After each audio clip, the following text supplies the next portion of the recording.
Hello and welcome to my channel. One of the really useful things that was given to me by a viewer, and then I bought some more myself, are these sensor lights. You know, I attached a magnet to the back of this one, but they take AAA batteries, and you can either use alkaline or not. I use NiCad, or what was this? High capacity, rechargeable. Nickel metal hydride, all right, 1.2 volts. So these things are designed to handle 1.5 volts, but it'll work off of 1.2. There's a disadvantage to that. See, AAA, DC, 1.5 volts.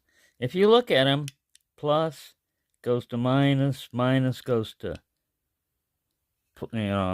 minus goes to plus, and it goes to minus, and it goes. So they're in series, right? So they're adding them up, and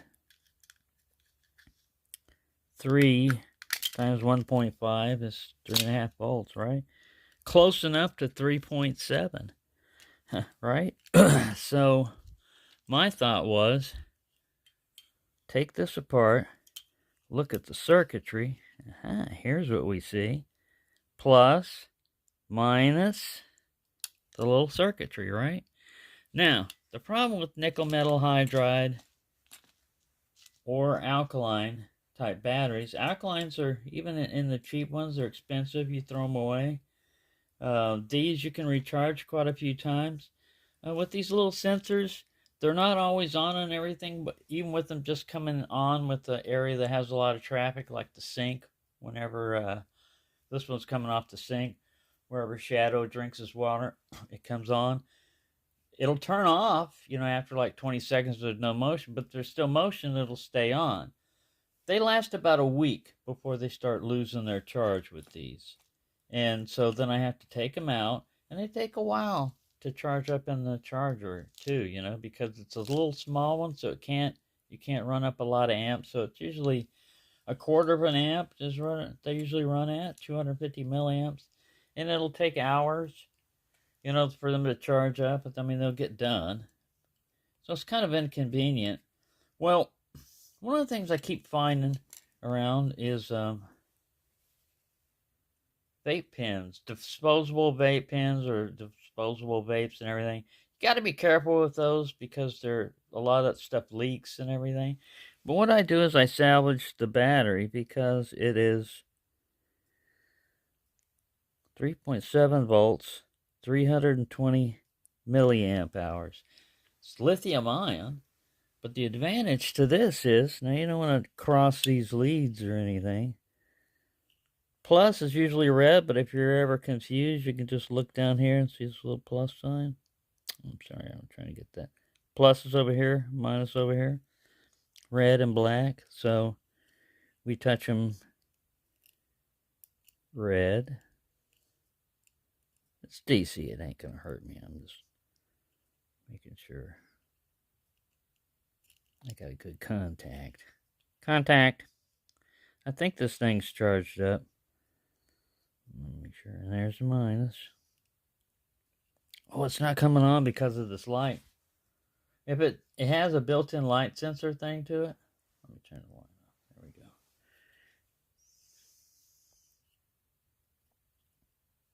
I'm going to cover that up somehow.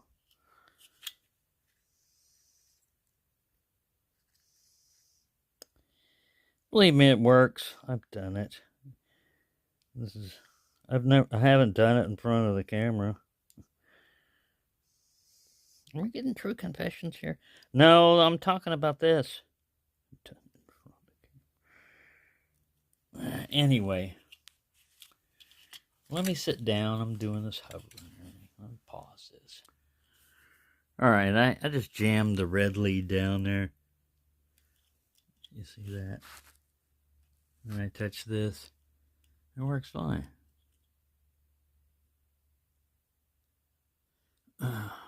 It's actually quite bright. I mean, you have this on there. So all I've got to do is attach this here, you know, somewhere. It has to be underneath this. And this is where the circuit is mounted. I could piggyback it underneath here. Right? Pow. On the job training, look at that. It's like it was made for it. Now you want to be careful, like I said, when you're taking these pins apart and everything, even when you're taking this apart, I use one of these tools. You see how it's tapered like this? This is perfect. Because if you slip, I mean, you can use a butter knife, but you don't want to break this. So I just wedged it in here and just got it to where it jammed it all in. You know, just went around and just pulled it out. At first I was going to do this, you know, but you have a tendency to crack that, and we want to keep everything intact. So, like I said, you just take this off. You drop your little module in there. Now, how are you going to charge it when it runs out? That's why I'm not necessarily going to solder this in there. Now, they have a charging circuit that comes with most... sorry, I felt the earthquake here. We can turn the light back on. These are ones I salvage and stuff. See, I usually just take the battery, because I click alligator leads onto this and put it into a charge circuit. But here's one with the complete charge circuit. Let me get that guy out. I just put them in Ziploc bags to help insulate them. See, the problem is you've got a switch. The button pushes, you know, the light comes on. But they usually have a built-in charge circuit. This one I just found, tore apart. There it is. This one's a micro USB. See, that'll charge up this battery, but then to get your output, to get it to work, you would need to go through the switch. You would need to just hold this down, basically, have this down. Well, if you're going to do that, then it's always got this light on, which is kind of draining it, which is stupid. You don't need that in our situation. So what I usually do is just snip the red and the black lead, beep, and pop the battery out. Because, again, you know, we've got 3.7 volts, 280 milliamp hours. Basically the same thing as that. Here's another one.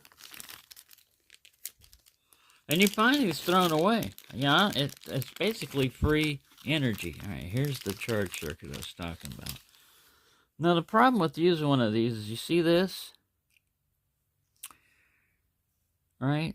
So, I mean, they're changing colors. But this little module right here is a switch also. But it's a pressure transducer type of switch, so that when you inhale, everything else is sealed in, air comes through here, it senses it and turns it on. It switches it. It allows the voltage to go. So basically red and black. But I don't know if they've changed these colors around. See, minus 5 volts is black. Plus 5 volts is white, and this is the data line right here. So, I mean, that's what your 3 wires are. So, in this case, who knows what's going inside? It's not necessarily this goes over to here, and this goes over to here, because there's something going on in here, so we don't know. Let me see if I can zoom in on this and see if it shows anything. T.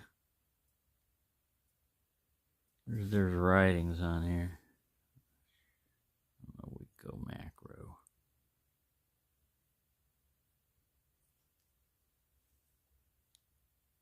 See, this is just a little charge circuit. This one's USB-C. So if you incorporate a charge circuit with it, basically all you got to do is take these 3 lines I clipped off. This is a... We don't want that one. We want this one here. So you want to get one that'll fit the particular module you have. This might fit better. But as you can see, they don't really use a data going into the battery when it's hooked up like that. I don't know how this one was because I snipped it. But yeah, it's just usually just a little circuit there, and a plus and a minus, and then it's wrapped, you know. That's a wrap.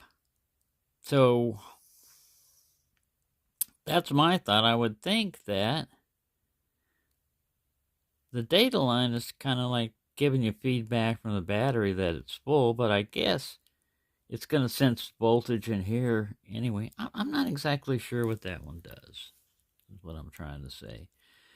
Because a battery, a normal battery, just has a plus and a minus to it.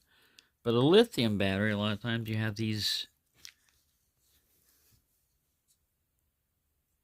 see, plus and minus volts. That's all it's, this one would go into the heater coil, you know, when you hit that one.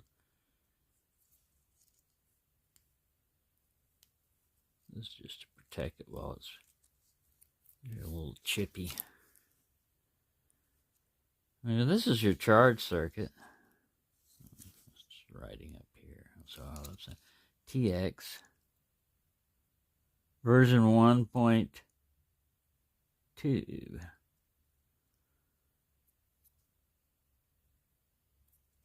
Anyway, I mean, you can get these fairly inexpensively. You can get these little charge circuits. Here's how they just plastic welded it on.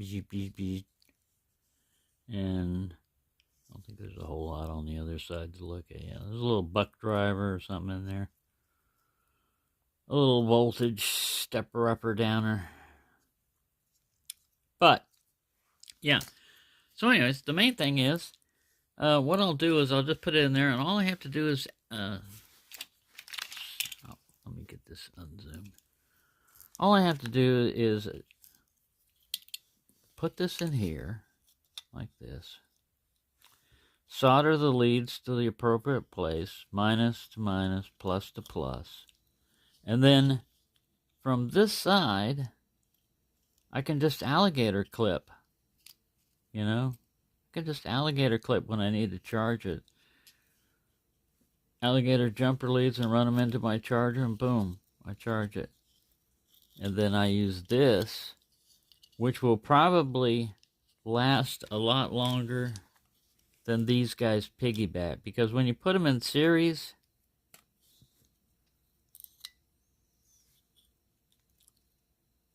you're not amplifying. Look at it, 850 milliamps. You see that? 1.2 volts. So we're able to run 3.7 volts, which is a lot closer to what we need. And instead of 3 of these, we just got one in a little pack. 3.7 volts, 850 milliamp hours. And it's no longer a AAA. But oh, that's the important thing that you need to know out of that. So, that is a free, cheap way to power these things. And this is going to be my experimental model, which I'm going to hook up like that. I'm just going to take a solder iron. See how this just like wiggles around? I'm going to hook that up, put that back in, and run it like this. I don't know exactly how many volts. I do have my little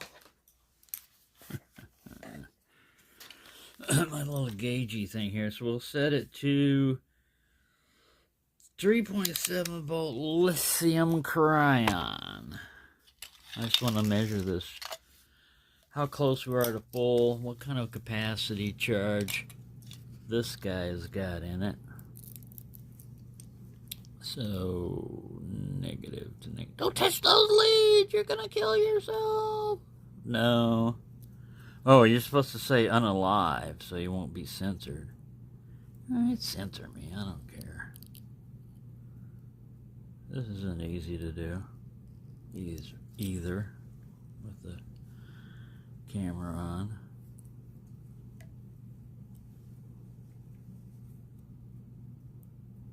Look at that screen there. Tell me if anything happens. I'm trying to find the lead. Would you find the lead? You should have stripped that further. Don't you have a stripper? No, that costs money. Oh, that kind of stripper. Yeah, I've got one around here somewhere. Stick it in like that. Should get a reading. We're getting a reading.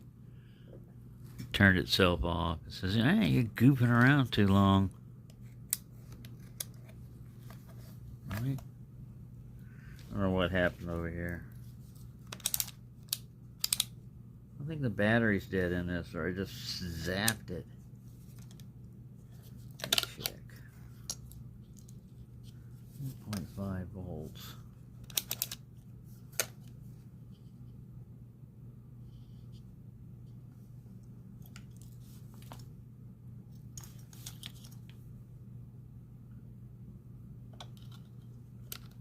One moment, please. That dead battery's in my battery tester. That's kind of ironic. All right, which one aren't? Where are we? Over here. Ooh, get back over there. I need you later. Here we are. This is the one that has the stripped leads. I was grabbing the wrong battery the last time. So I'm going to try to do this through the lens. TTL. Well, what are we getting as a reading over here? We're getting 3.74 volts. It's about 60% full. 60% charge. 3.7 volts. 60% charge on that one.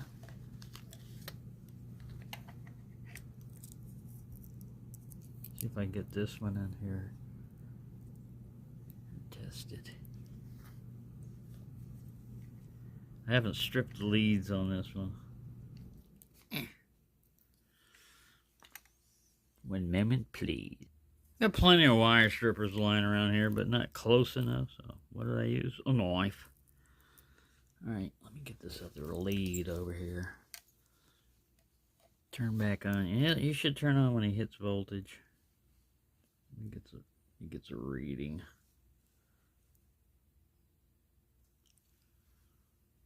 Ooh, this is a good one. This one's charged up better. I saw 4.05.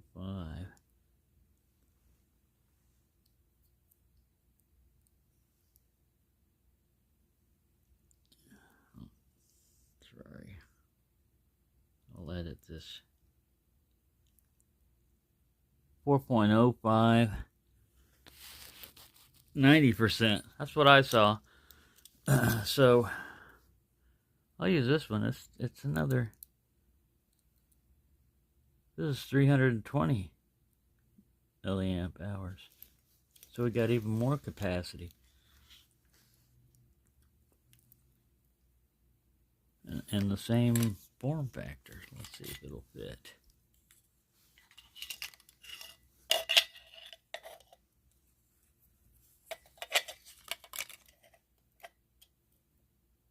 $320. Oh yeah, it'll fit in there. You just want to make sure that these leads are not touching anything in here. So if you're going to put it underneath here like this, which it'll fit. You don't want to damage them. You don't want to mash them too much, but this will bend a little bit. So it'll fit in there, but I'm just going to put some insulating tape over the back of the circuit board before I do that. And then I'm going to solder the leads, you know, get away from there. Plus to plus, minus to minus.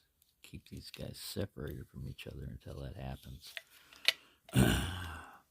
Because you don't want to short this.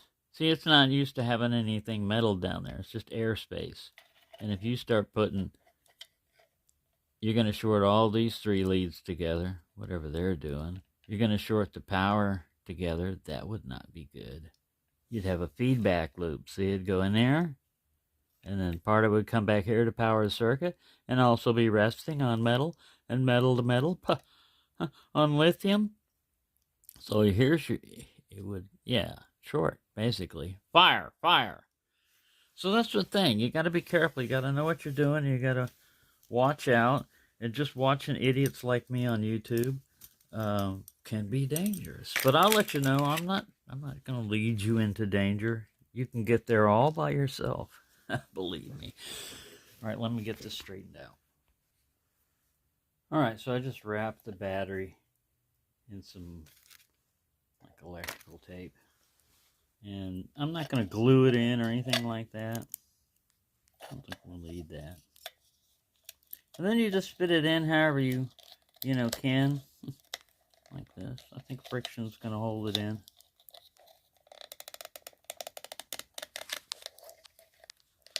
There. Friction saves the day. And then we put our little diffuser lens back on. And once I solder that,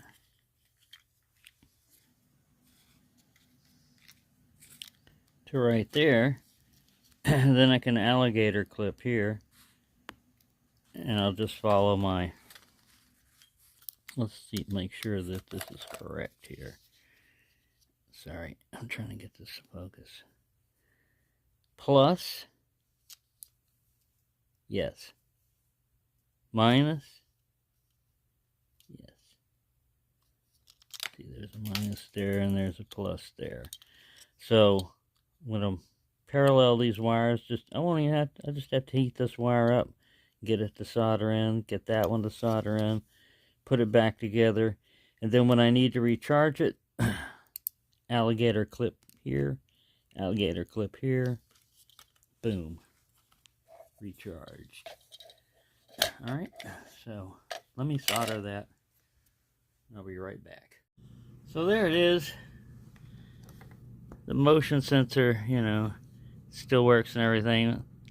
And that looks crude. I couldn't find my solder. I don't have any flux. Yeah. All that stuff, all that noise. But it works. I'm going to put it back together. Alright, that's it back together. And I used to have adhesive glue tape on here. That's why that looks funky. But this is a magnet that I added to this one. Some of them come with a magnet already. That's it. That's the circuit. Now when I want to charge it, like I said, all I have to do is pop it out. And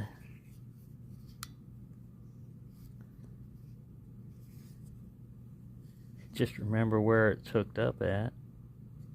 Minus to minus and plus to plus with a little alligator. And we'll see how long this lasts, because this one had that good battery in it. So, and it wasn't fully charged, but close enough. Better than the other one we had in there. And yeah. There we go. I'm just going to leave this on long enough to see if this light goes off. So I have it in the kitchen, hooked up on that fire thing. So I'm going to turn this light off and approach it. It's all where you have the sensor set. If I have it set more over here, it'll pick me up out there, coming in. But if I have it set low like that and aim more that way, because that dome is where the sensor's at. But yeah, that's going to work fine, and it's inexpensive. It's a cat food bowl. It's inexpensive because it was free, and yeah, I think it's going to be a much better power source for those things than rechargeable batteries. It's certainly much better than just paying for a nickel metal hydride price and then recharging them, or an alkaline. See, it turned off. It does it on motion sensor. See, I can be in here moving around. Oh, bam, comes on. Motion. So yeah, there you go. All you really need is a soldering iron and a little battery pack. And you can find these, like I said, for free, thrown away most of the time, just lying down in the parking lot. You're getting rid of an environmental hazard, and you're recycling, because they're still usable. You can recharge these things a bunch of times. I'm going to make some more I'm going to try to rig one up with the solar charger. The only problem with solar chargers, they're usually set at 5 volts, so it might work. And you can get different solar panels for different voltages and stuff. You have to match it up. But that's a different project for a different time. But this one worked. And I'm going to start converting all my other ones like that too. So, thanks for watching and have a nice day. If you found it useful, drop a comment. And you know what you can do with the like button, up or down. That's up to you.